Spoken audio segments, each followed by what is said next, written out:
so David, I haven't ever gotten to stream with you. Obviously, I haven't streamed on the show either, but I see your streams every now and then with other people and with Maddie and stuff like that.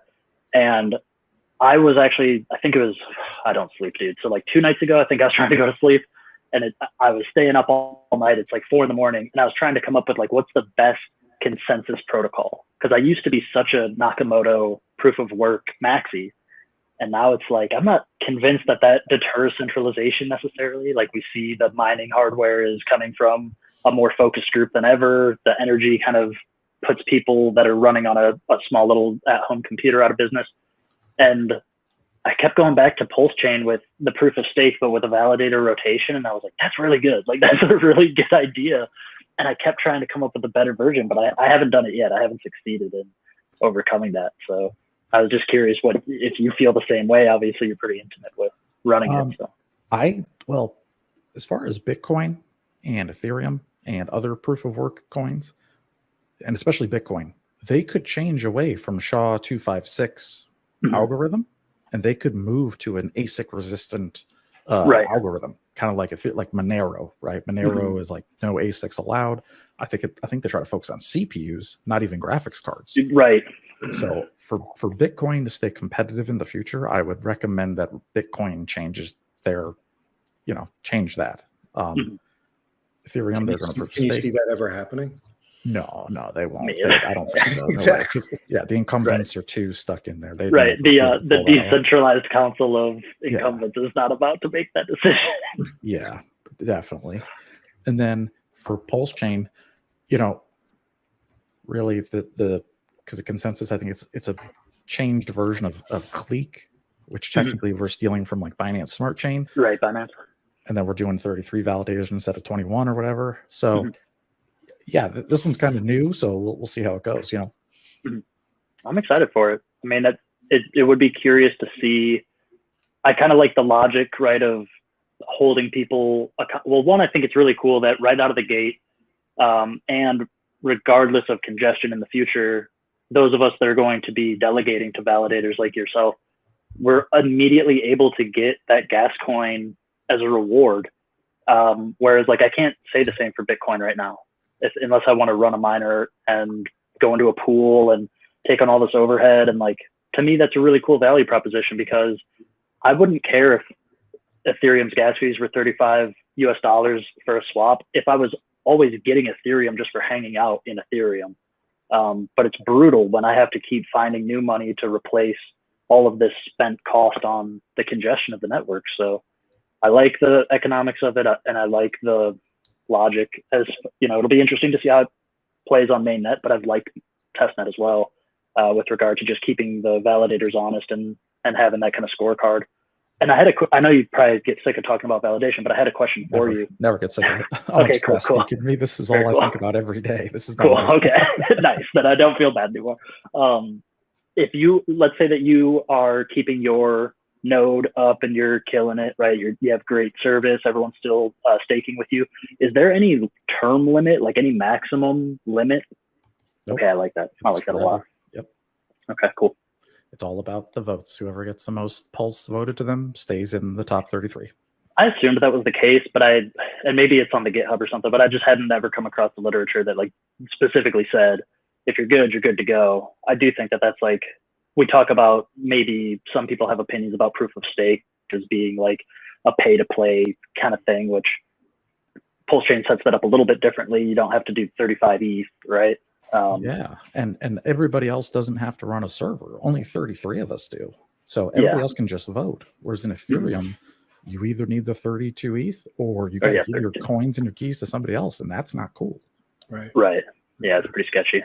Yeah. No, I like that, because I think too, like that actually gives me some inspiration, because a while back when we were all just waiting for 4 weeks to come around, and now we're the equivalent of 24 hours since then. I was thinking about like the incentive token and game theory like that, and trying to tie it in such a way that it would be kind of dependent on the long running success of the best validators. Because I might even try to work with some devs to come up with a smart contract where it would give an extra utility to the incentive token outside of just farming, in such a way that we could utilize time horizons, because I think time has value. So when we talk about crypto as like, oh, there's no underlying value to it. Well, I love Hex because it just says, well, clock ticks and the clock's never going to stop ticking. And that in itself has value because I'm not going to live forever. So maybe we should monetize each tick of the clock would be pretty cool. And I think that that could be utilized again and again and again. And every time I look at financial opportunities, I'm always concerned with the time horizon for ROI speculation and things like that. So now that I know that there is a system in place where you could theoretically have a quasi-permanent validator or validators because of the quality of sustainability they bring to the network, that's good to know. Brings a lot of extra juice to the thoughts. Yeah. And just to answer Sandy Beach's question here, will there be a minimum pulse for the validators in mainnet? No, actually, there's no minimum to like get in the rotation. You just have to be in the top 33. Now, if you're asking to vote for a validator, let's say you want to vote for my server, you have to have 0.01% of all the stake voted for me. So to give you an example, if like there's 1,000 pulse voted for me, you need to have like at least 0.1 pulse in order to vote. There is a minimum.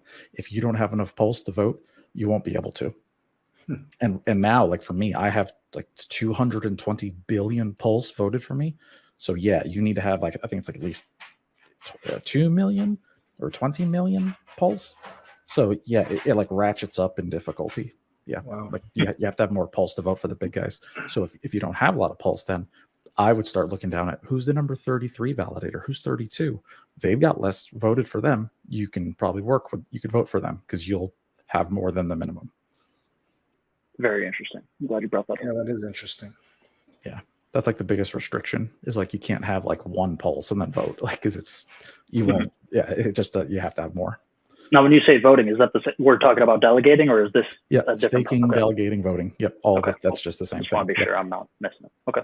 Yeah, I should probably call it staking, like pulse staking. Yeah, well, yeah, it's the nomenclature is going to hang me up a little bit until there's a lot of money on the line. Then I get really familiar really fast. So you put some risk involved and some reward on the other side of that coin, and I get really good really fast.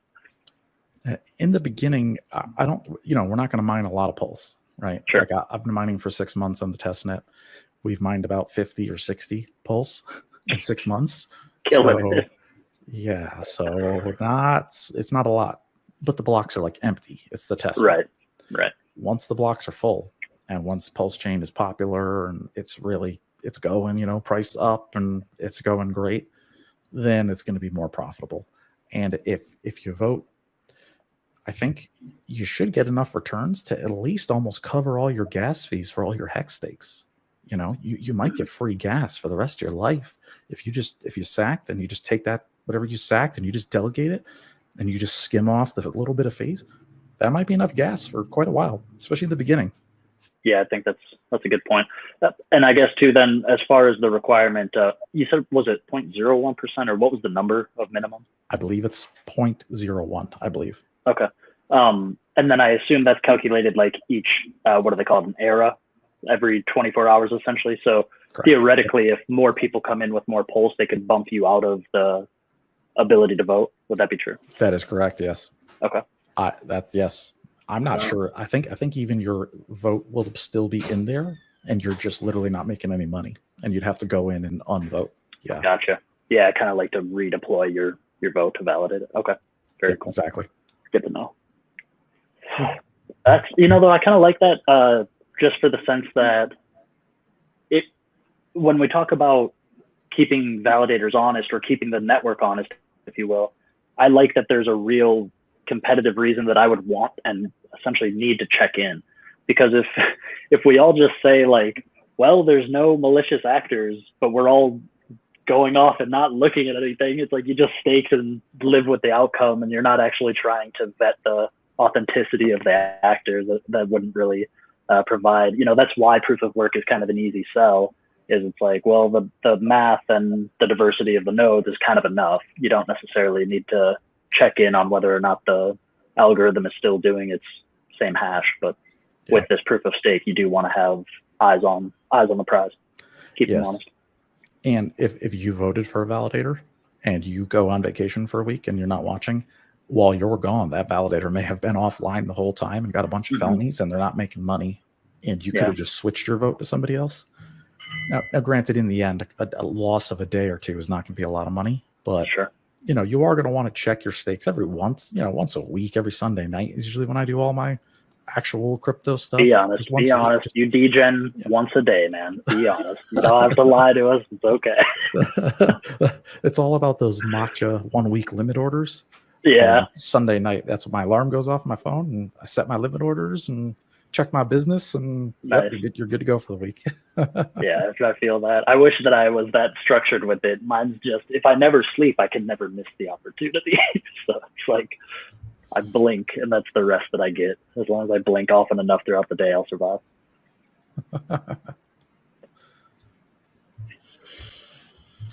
Johnny Rocket's got one for you, Dave. My man, Johnny. It was nice to meet him in person. He was the first random person I ever met in real life at like a restaurant. Very cool. Really?